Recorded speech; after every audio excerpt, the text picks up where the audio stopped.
Olha aí. A gente foi para essa cidade que chama São Gonçalo do Rio Preto, em Minas Gerais, para conhecer esse cara aí, que é uma figura única. Ele é o único borracheiro que atende ali na região. E ele não é qualquer borracheiro, não, que conserta só carrinho de mão e tal. Ele conserta também pneu de trator. Agora você imagina, já é difícil trocar um pneu. É fácil, né? Imagina trocar um pneu desse tamanho, ele do jeito que é. Olha, é fraquinho, ele é até normal. Tem um cara, né, ele não é um cara de físico. Exatamente. Pra fazer tudo isso, Só que ele tem mais uma dificuldade que a vida colocou no caminho dele, Fausto. Oi? Ele é deficiente visual. Ah, tá. Ele é cego. Olha aí. Agora você imagina um borracheiro trocar um pneu desse tamanho sendo cego. Com isso ele desenvolveu algumas técnicas para poder fazer isso. Ele não deixa ninguém ajudar, viu, Fausto? Eu tentei chegar perto, ele não, tem medo de machucar, tem medo que você se machuque. E esse pneu aí deve pesar o quê? 120, 130 quilos, e ele vai lá sozinho e consegue desenvolver o trabalho dele. Olha, você que está aí sentado no sofá, acha que a vida tá difícil, que virou um ano cheio de problema, imagina para esse cara que é cego e ele sobrevive com dignidade, com seu trabalho, fazendo esse trabalho de borracheiro, trocando pneu de trator numa cidade de Minas Gerais, Kika. Olha isso é como ele descobre aonde... Como é que ele descobre onde é que tá o furo? Exatamente, pela audição e pelo vento do furo que bate no rosto dele. Olha que sensibilidade, é impressionante. Aí ele marca com o parafuso ali e começa a lixar. Isso é uma coisa que ele desenvolveu com a mente dele. Ele estava me contando, Fausto, que uma vez um cliente chegou para ele e falou assim: seu Eli, olha aqui, esse remendo aqui não está bem feito no pneu. E ele foi lá, tateou o pneu e viu e falou assim: não, esse remendo não fui eu que fiz, não. Ele desenvolveu essa chapa que ele coloca ali no vulcanizador com uma marca específica para ele saber que foi ele que fez. Então ele já arrumou um jeito de não ser desmascarado ou ser injustamente acusado. Exatamente. Na verdade, ele tem um sistema próprio, que é um sistema que ele faz e que é mais seguro. Exatamente. E ó, chuva ou sol tá lá, ele trabalhando.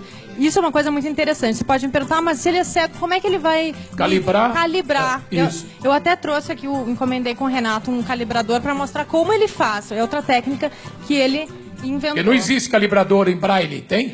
Não tem. Então, olha aí. Como é que ele consegue acertar a calibragem do pneu? Isso aqui é um saca-válvula, por exemplo, que é o exemplo que ele usou ali. E ele sabe mais ou menos o tamanho desse saca-válvula. Ele coloca aqui. Pela distância, ele calcula. Pela distância, ó. Ele sabe que aqui tem 41, por exemplo. Olha e lá. assim ele tem várias borrachinhas. Ele tem borrachinha que, encostando aqui, ele vê que tem 10. Ele criou um molde para ir medindo pela distância, Exatamente. pelo tamanho. Olha, Exatamente. tá essa é a história do mineiro, o seu Eli, borracheiro cego, da cidade de São José do Rio Preto, em Minas Gerais. Olha lá. Debaixo de chuva, de sol, olha lá. Isso que é exemplo de superação, exemplo de um cara que seguiu o caminho da dignidade, do trabalho. Muita gente que não tem 0,5% da dificuldade desse cara segue o caminho da sacanagem, da pilantragem. Esse cara não, olha aí. Seja pneu de trator, de moto, todo mundo procura seu Eli. E a borracharia não para, é dia e noite. Se você chegar lá de madrugada e acordar o seu Eli, ele te atende. Esse aí é o Amarildo, é um morador da região que diz que conhece o seu Eli faz mais de 20 anos. E uma coisa curiosa que o Amarildo me contou foi que a primeira vez que conheceu o seu Eli e saiu de lá com a moto, ele desconfiou da calibragem. Ele falou, não é possível que ele vai acertar.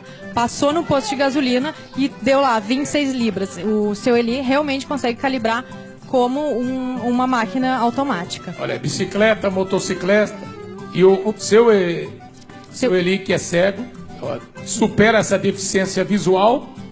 Exatamente. Ele aprendeu a função de borracheiro com o irmão dele. Ele já era cego aos 26 anos e o irmão dele passou esses ensinamentos para ele.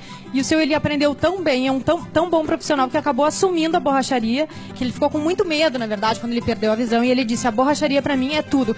Foi o que salvou a minha vida. Ele é um exemplo, ele é um guerreiro, né? E, portanto, olha aí, essa história mostra bem o que é o cara que, quanto maior é o obstáculo, maior a diversidade, mais a vontade, a criatividade para virar o jogo. Agora nós saímos de Minas Gerais e nós vamos para o Ceará. Acabou a nossa